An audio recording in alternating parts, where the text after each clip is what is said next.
हिमालय की शांत और पवित्र घाटियों में ऋषि विश्वामित्र कठोर तपस्या में लीन थे। जटाएं बंधी हुई, शरीर भस्म से ढका और उनकी साधना की अग्नि इतनी प्रचंड थी कि मानो आकाश तक उठने लगी हो। इस तप के तेज से पूरा वन कंपने लगा और इसकी दिव्य आभा देवलोक तक पहुंच गई। इसे देखकर इंद्र चिंतित हो उठे। उन्हें भय था कि यदि विश्वामित्र अपनी साधना में सफल हो गए तो त्रिलोक का संतुलन बदल सकता है।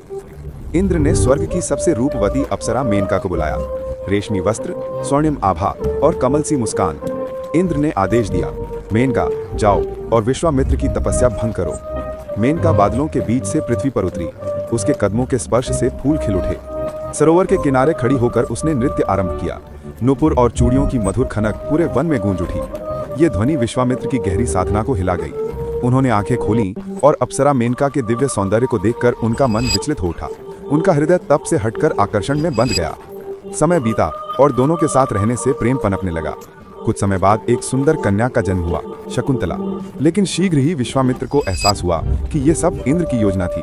उनका हृदय पश्चाताप और क्रोध से भर उठा। मेनका दुखी मन से स्वर्ग लौट गई और विश्वामित्र मौन खड़े रह गए। फिर उन्होंने दृढ़ संकल्प लिया, अब उनकी तपस्या पहले से भी अधिक कठोर होगी और उनकी अग्नि एक बार फिर आकाश को स्पर्श